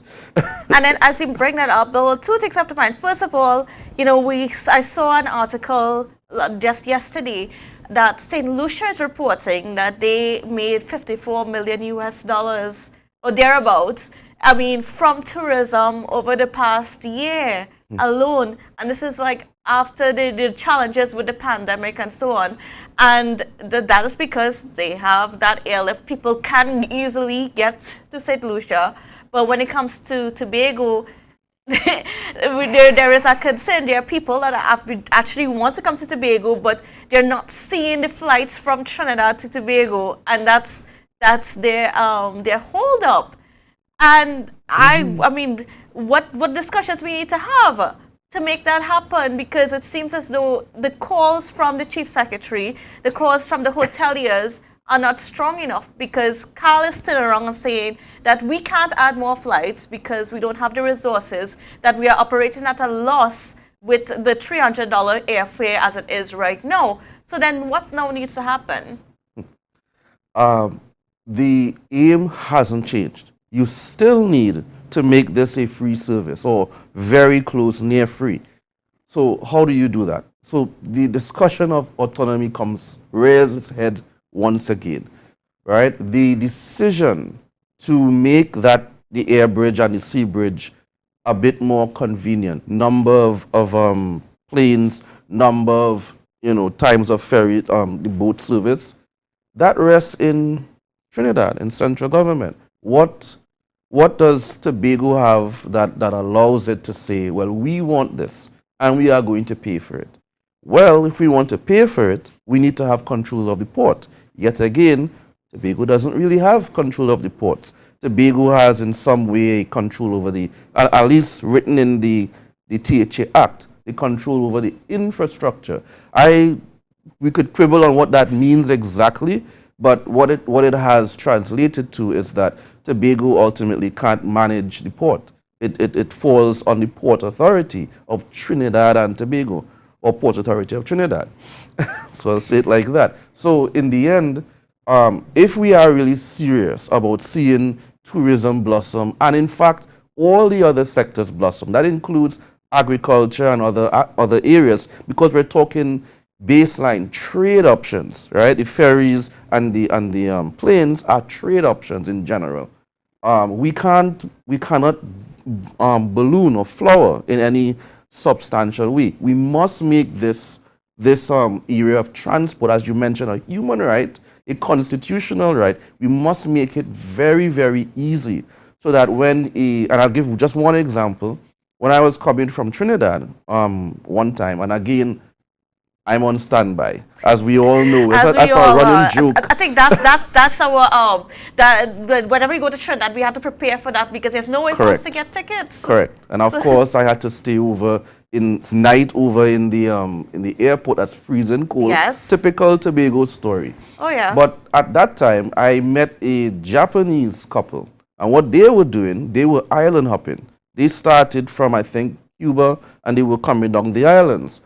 And they reached to Trinidad, and they wanted to come to Tobago, and it was nightmare. It was a nightmare for them. They were stuck in the airport, and what happens when you do this with your potential tourists is that they go back and they report to their own people, and they say, well, I was trying to come to Tobago and I couldn't do it. So there are larger questions. There are statistics that have not been gathered to really understand the effect of not having ease of transportation between the islands of Trinidad and Tobago. Right? If you ask I think the chair, Mr. James, right, and other members around, right, how much money does a tourist bring into the GDP of Tobago? There's no answer. There's no clarity. So the importance of this sea bridge cannot be, Sea and the air bridge, yes. The sea and the air bridge, yes. Certainly, and well, we could keep talking on this matter. There's so much. Yes. But we also need to be speaking about the PDP's back to school drive for this morning. So I just wanted to kind of bring the public up to date as to what the PDP has in place to help our students in getting prepared to go back to school on Monday. Okay, so I will sort of parrot a bit of what the Chief Sec would have stated. So the Chief Secretary of the THA and our Deputy Political Leader, Mr. Fali Augustine, would have made the point that we're going to have aid for students and their families in order to get school supplies, right? Some money is associated with that. I believe the amount is about 700.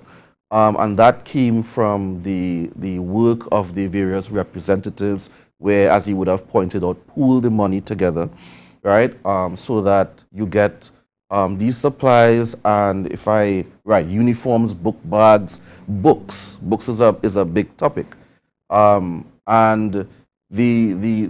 how do you get access to this? Well, the idea would be to contact the nearest representative, and the arrangements would then be made to, I guess a needs assessment would then be done, and the cards and so on will be given out. So this is done in a way to ease that pressure that a lot of families find themselves in this moment. A lot of families still haven't caught themselves from COVID, right? And a lot of the general issues with lack of employment opportunities and all of that's going on. So this here provides some aid, and it in a way demonstrates the success of our representatives in doing their jobs, right? What I'd like to bring up here though is the fact that the PDP is pushing its mandate items. It's always doing that. We would have stated to the overall public, the PDP members and the overall public, a list of things we wish to accomplish in this space of Tobago, and making sure that education is a priority is a big one of those. In fact, there's a list. I won't be too long, right? One of them is the comprehensive school curriculum. You also have the University of Tobago. Let me just briefly speak on that one. I am also the chair of the Tobago Hospitality Tourism Institute. That institute is going strong. In fact, we're going to have the opening for its term next week, Monday. And we are pushing very strongly towards not only the University of Tobago, but making sure that the interest at the tertiary level is maintained, because it is the only accredited Tobago institute. So that's a very important point. So let everybody know that the University of Tobago is happening. So then the other items, homework centers, teacher regularization, right? So contracts, scholarship programs, and life planning services. So then making sure that students are equipped is a core aspect of all of this. What's the point if your student can't actually get to the school? They don't have transportation options, they have problems with getting their books and so on. That must be fixed. And how can people access these services? Right. And these assistance? Right. So as I was saying, the way in which they would do that is to contact their nearest representative, their office, and arrangements would then be made at that point, do a needs assessment, and the cards would then be given at that point. Right. And this would also include Minority Leader Calvin Morris. Yes, of course. No one will be his left district out. would not be left out. Well, so the way in which that would specifically happen would be determined by the chief sec, but nobody is going to be left out. There is no discrimination because you happen to be in a electoral district of on the other side. We're all supposed to be working together. Yeah. Okay, so the criteria is to just contact an assemblyman or a representative of the THA, and then you can access these grants. How much are the cards worth? I don't want to say the exact because I'm not clear on that. The chief sec mentioned about $700, right? Would be the amount, but I get the impression that they may still be collating monies. Right, so that's the number I would have heard at this point. Yeah. Okay, and I mean we are here at a week before school opens, so many perhaps asking, why so late? That's always an interesting question. So a lot of that will be money. That will be the reassessment of the landscape, and there's a lot of work going on. The state of the schools as we met them. Are not in an ideal form, right? A lot of work is required to get things back to well, not back, but probably up to a standard that we would like to see for children. So a lot of work and time is being currently put in place. By that, I know that some institutions may be sharing concerns about that because the status of the schools aren't ready, and we are now, today is Thursday and school is going to open up on Monday. Yes. All right, but rest assured, I am sure that the secretary is working very hard, we like to say assiduously, to get this completed as soon as possible. We would want to ask for understanding because naturally there's a lot of general work to get done, and the goal would then be at the end, even if it's not exactly on Monday, the hope is before that, work will continue to make sure that the schools are brought up to a standard, and hopefully further beyond that, because we want to think of our schools in an international scope, not just fixing the guttering and Right. that kind of stuff, but we want things to be brought up a level. So yeah. Okay, good. Well, I want to thank you so much, Mr. Nedd, and for viewers, for those of you, like I said, and you're interested in those grants and interested in the assistance with school books and uniforms and all those school supplies, contact your representatives and they would aid you in that process. All right, so Mr. Nedd, I want to thank you for joining us, and maybe we could have you back on a later date to talk about some of the changes when it comes to THTI and all those other tertiary education opportunities that we are hoping to get here in Tobago. All right, great. Well, thank you so much. And viewers, don't go anywhere because we have a lot more coming up for you after the break.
Don't mind how things looking hard.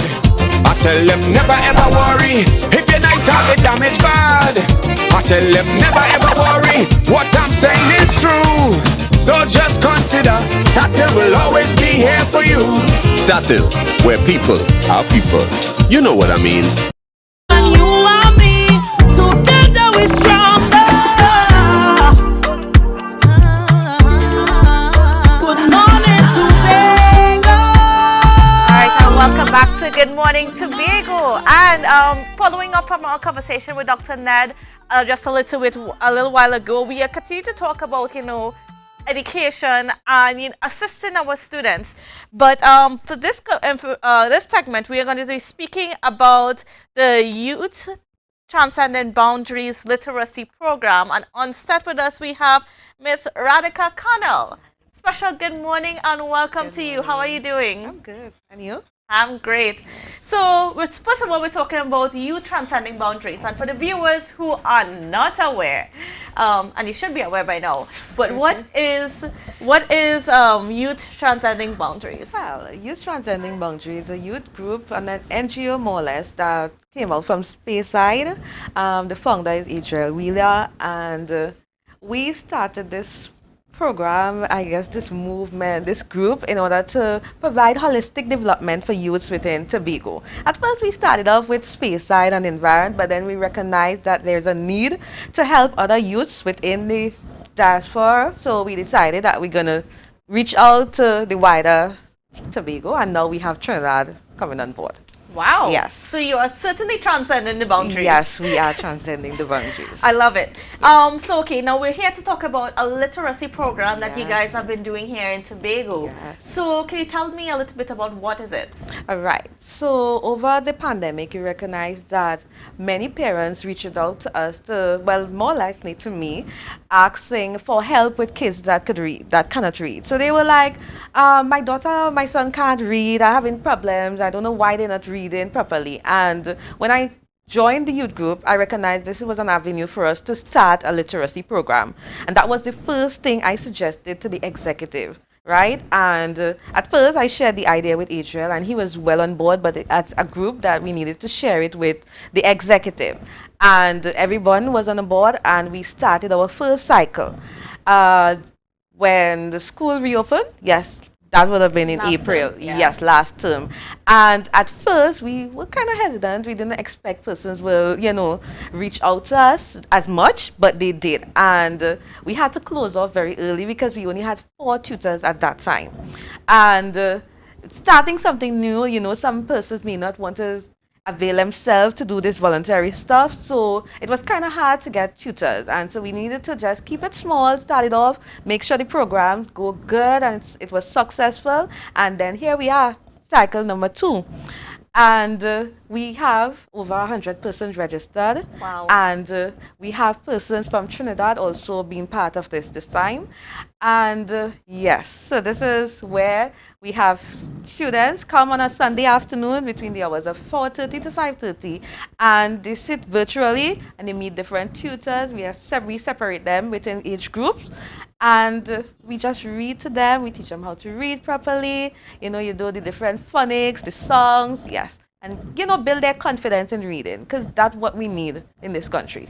And I think this is one of the problems also coming out of the pandemic. Yes. Because of that disruption in our education, there's a lot of children being left behind. Yes. And I think we only now started to get an idea of how bad it really is, or how badly it affected our young children. Yes. And what can you share with me from your experiences as to the effects that it has had on them? So, as a mother myself, I recognize that, we'll give a child a book to read, and they will look to us to sound out songs for them. They will look to us to kind of build that confidence. And that was just my child, but then they have other children out there who parents not competent enough to help them or guide them. And this is where we came into place. We provided that avenue with qualified persons. Some persons were just interested in teaching children to read, while others were qualified. And this is where we took that advantage to really help these kids, because you can't just leave them hanging. You see that there's a problem and we just leave it there and we talk about it and don't solve it. But YTB chose to solve that problem. So here we are providing our literacy programs, and we're hoping that it will continue, and we're asking for more tutors to get on board, because we really need it. If we have 100 persons now and we had to close, it means that there are other persons out there interested and need the help. But we also need the help as well too. All right. Yes. And so you said you already have 100 people on board. Yes. So I'm going to ask you, do you have room for more? Yes, we do. If other persons come to tutor to really help, I'm begging these teachers who are qualified in teaching and specialize in jolly phonics, please reach out to us. Lend us a hand. It's free, it's voluntary, but we're really doing something better for the kids. It's not about us anymore. Our youths really need our help, and I'm really crying out for that help as well too. Please help us. Yeah. Yeah, and again, that's another thing that we need to touch on, because a lot of these children who are accessing your services, they come from struggling families. Different backgrounds. Yes, very different backgrounds, and I think the style has been, the teachers would have extra classes, and that's how teachers make some extra money and that sort of thing. But the truth is, a lot of people cannot afford those extra things. That is so true. But reading is such a basic skill that we need to teach our young people.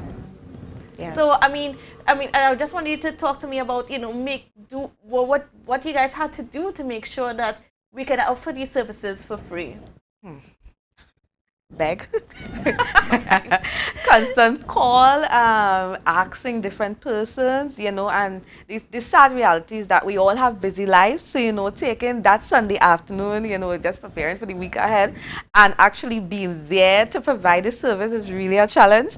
But I have to thank so much for the tutors that started off with us, Miss Lisa Davidson, Mr. Joe Field, I remember your names, Delano Joe Field, thank you so much. Miss Monique Joseph, Miss Ashaki Benjamin, who started this movement with us. I want to tell you all very much, thank you so much from the bottom of my heart.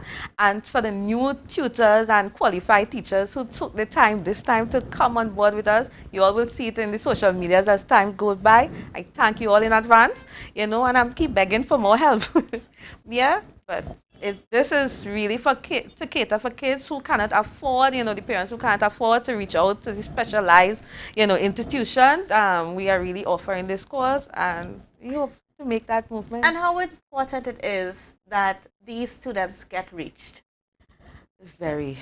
In this time, it's so sad that we can't offer it physically, right? So we have to use the online platform. But once you have a working tablet or a phone, please, access the data. You don't need to turn on your cameras, but it would be nice too, to make it very much interactive. But we really just trying to use what we have available to us now to really reach those kids. Yeah. we can't, this time, the pandemic has shown us the opportunity to help those who really have been left behind. We have so much remedial kids in the background. We just throw them to the side. And YTV really trying to reach out to those kids, because you'll be surprised to see what they can do if given that opportunity, you know, and if given that motivation. And there's where we came into place to kind of build their confidence in reading, because anybody can read. Anybody can read. And we need to also encourage parents to know that your child don't have a problem. Yes, they may have a problem, but don't just speak that negativity down to them. You know, speak positive things to them and tell them they can read, and encourage them. One word, one letter, one song at a time can make a difference. All right, great. And that's just an excellent way to wrap up this conversation. So just very quickly, as we're wrapping up, just like how people can get in touch with you, either to help or to register their children. Right. Reach us out on Facebook and Instagram at YTV, Youth Transcending Boundaries. Look it up, it's there. And, you know, just reach out to us. Even though we are closed, right, it's still, we were still working on ways to kind of help these kids. And so still reach out to us. Send us a message and someone will be there. On a quick note, actually, we're actually doing a book drive as well too, a stationery drive. It's last minute, yes, but there are 6th formers and 5th formers coming out just now as well too, and they too might need the help. And so reach out to YTV as well too, if you can donate, or if you know anybody that may need the help, please reach out to us at 715, that's one of the numbers, right? I will tell you, I'll share it to you just now. 496-2686 is one. And we also have our founder, Adriel Wheeler. You can reach his number at 341-8305, right? And just reach out to us and assist us in any way you can. We're really here to help the kids and just make a difference. All right, viewers. So, I mean, get on board with Youth Transcending Boundaries. I mean, support them. They are doing a very amazing work right now and helping our students develop ourselves. That the pandemic has been so hard on our children, and we need to support them as much as possible. All right, I want to thank you so much for being on set with us this morning. It was a pleasure speaking with you and hearing from you about your achievements. I mean, and what you want to do for our young children here in Tobago and in Trinidad. You transcending boundaries. All right, so viewers, that's it. What we have on the program today. But before I go, I just want to release this disclaimer that Tobago Update is our own media entity. We belong to no one else here in the space.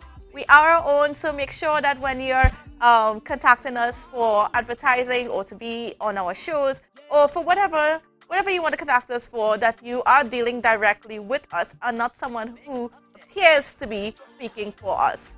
All right, viewers, so thank you so much for being with us. And just a quick note, parents out there. I mean, when be careful of where your children are at night. Please know where your children are at night. We've seen a lot of children wandering around places like the Port Mall late at night, getting up into some trouble. So you might want to check in on your kids to know where they are and make sure that they are not causing any problems in public places.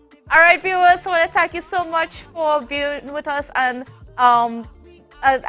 supporting us.